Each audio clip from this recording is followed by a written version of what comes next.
In this update we got two reworks, Bull and Doug, and after quite a while to playtest both of these reworks, we need to come to a conclusion, which is the reworks a hit or a complete miss? Hope you enjoyed today's video, and let's start off with the first rework, which is Bull. So Bull rework, honestly, it already has kind of a funny story, because originally in Brawl Talk they said that you would immediately stop once you hit an enemy with your super, which would have been horrible, but luckily they changed that last minute, so now you can actually pass through enemies, which is a lot better. Bull can deal maximum damage to enemies with the super very easily, and this allows you to cycle supers and most importantly the hypercharge very easily as well. So Bull can overwhelm the enemy sometimes fairly easy, especially if the enemy has no stun or knockback or just absurd amount of damage. And this makes Bull actually a very matchup dependent brawler.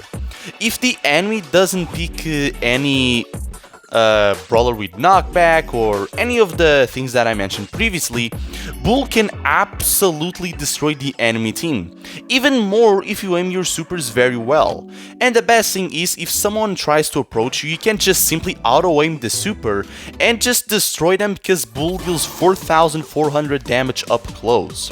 So Bull has this insane potential. The thing is, because of his weaknesses to a lot of brawlers, you can only really play him that much in ranked or in ladder if you want to take the risk. So in the end of the day, Bull actually ends up having a very similar role to Daryl. The thing is, Daryl it's a way much safer approach, yet a way much weaker one. Daryl can auto-charge his super and use the first gadget to get the super. Bull, on the other hand, he needs to receive damage in order to get the super and the hypercharge.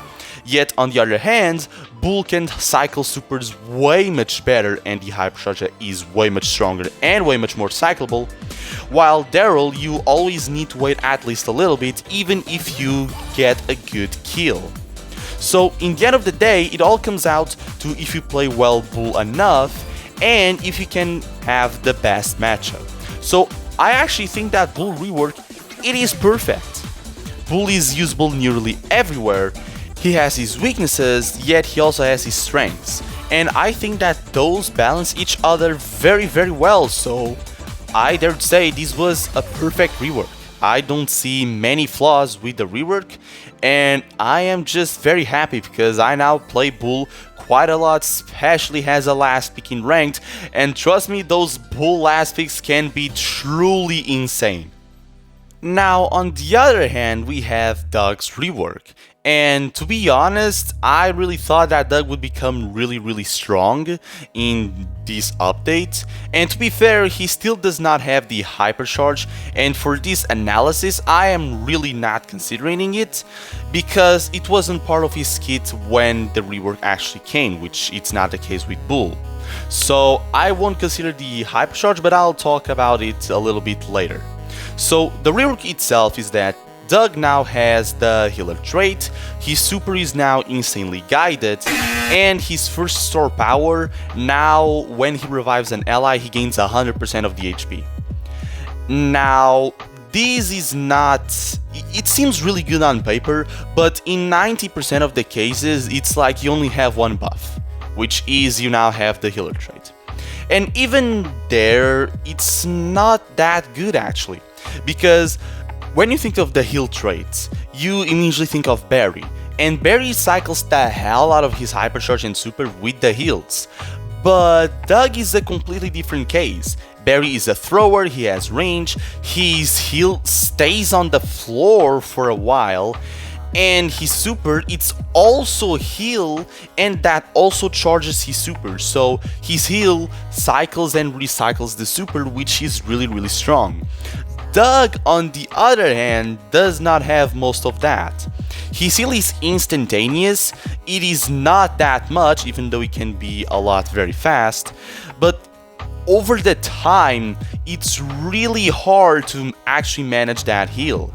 Doug does not have range still and doesn't have any approach tools to reach the enemies or even his allies sometimes.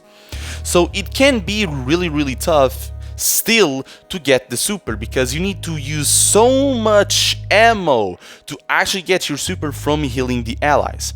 I know that the second star power can also give your super, but like, come on, we're not gonna discuss 1/20th of your super like that.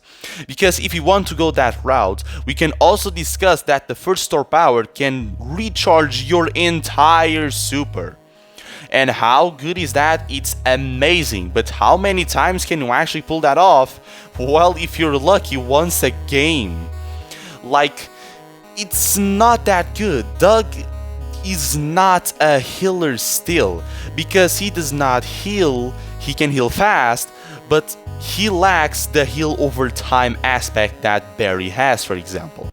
And this really pushes him back, because he now can face assassins very well because of the second gadget, and he can be a very strong combination with tanks. But if the enemy team has any tank counter, Doug is kinda screwed, because besides instantaneous fast heal and the revive, there is not much more he can offer. So the rework itself, even though it's a good rework, it really didn't change that much.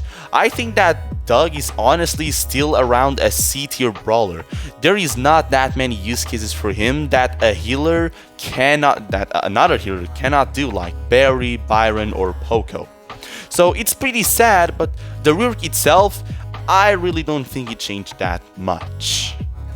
But as I mentioned previously, we still need to talk about the hypercharge. And I generally think that the hypercharge will absolutely be a 360 in Doug's place in the meta.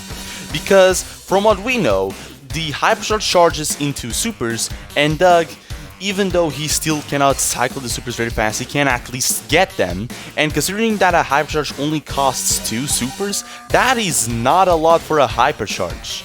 So having these cheap of a hypercharge, it is always a very strong attribute to have. On top of that, because the hypercharge charges so fast, the hypercharge itself can be considered the actual approach tool, because all of the hypercharges give a 25% speed boost. Except for Surge's one. But that 25% speed boost can be more than enough for Doug to just approach an enemy and then deal 3000 damage, which is a lot of damage.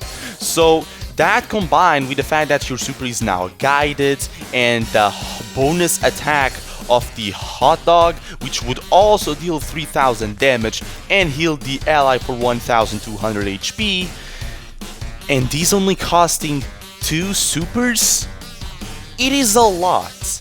Like, the hypercharge can for sure change Doug completely, because his support will now technically be the double, and so will his damage.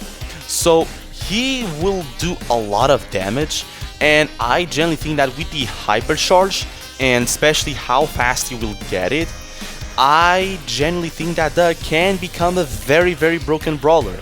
But honestly, only time can tell, and I cannot wait to buy that hypercharge with gems. And there you have it. That is everything for today's video. What are your thoughts on the reworks? Write your opinion down in the comments below. Trust me, I will read them. And I'll see you all on the next video.